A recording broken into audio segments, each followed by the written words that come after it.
Hello and welcome to Joe's Drawing Club. I'm Joe and this is my drawing club. Now unfortunately there are so many of us in isolation at the moment and I am fearful that people are going to get bored and not make the most of the time that they have. So what we're going to do is we're going to get creative. We're going to do some new exercises, we're going to do some wonderful things and hopefully learn some new skills. Today we are going to cover two things. One, warming up, and two, doodles. Both of these things are incredibly important and they should be done before any drawing exercise. So, first things first, the tools that we will need. We will need a pencil. Oh, and some paper, of course.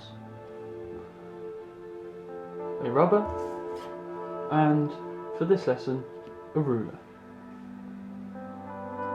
If you can't find a ruler, don't worry about it. You can find anything that's a straight edge. You could use maybe a placemat or an old book.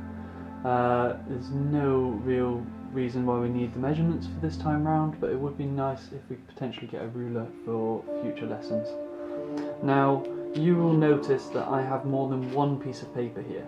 When you're drawing on paper, it could be any thickness, it could be any colour, it doesn't matter.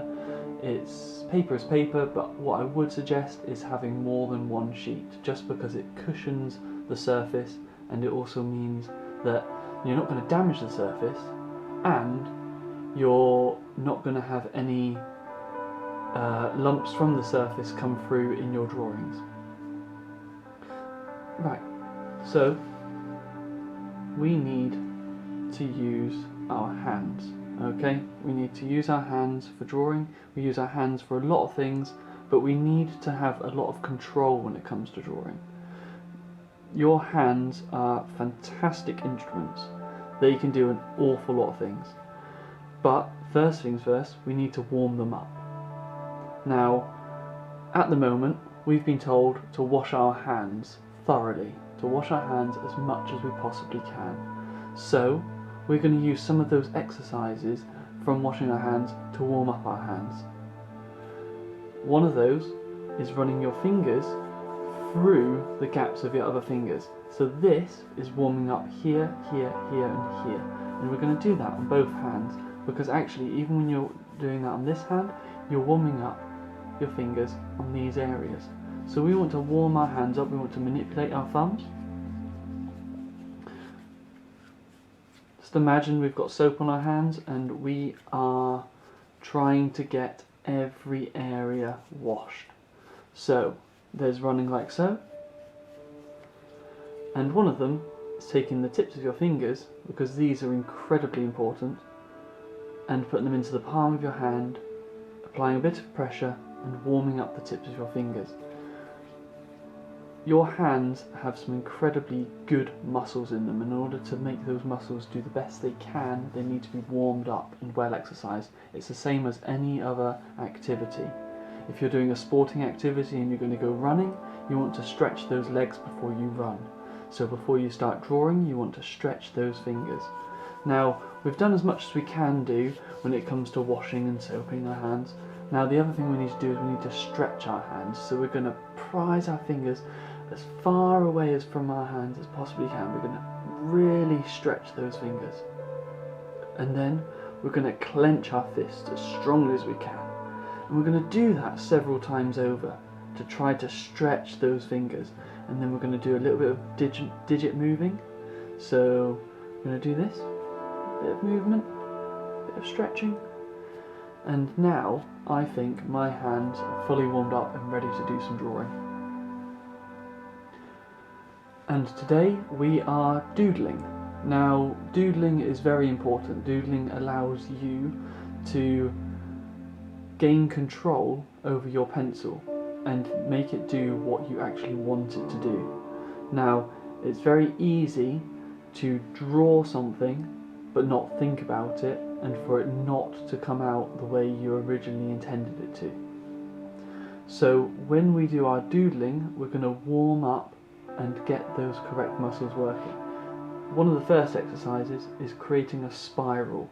So in regards to creating a spiral, you want to start small in the middle and continue to work your way out, and I want you to go slowly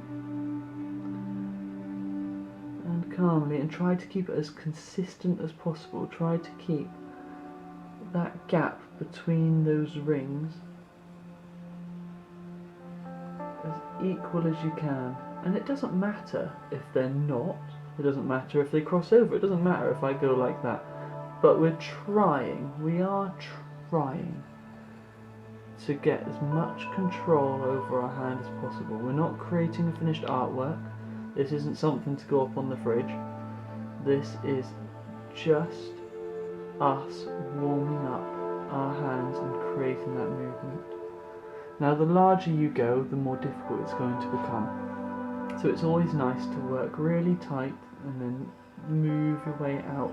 And when it becomes a bit too difficult, that's fine. You can just stop. And then the other one is actually very similar, but you're drawing circles. So you can draw a small circle, and then around that circle we're going to draw a very slightly larger circle, and then around that one we're going to draw a very slightly larger circle again, and we'll keep doing that.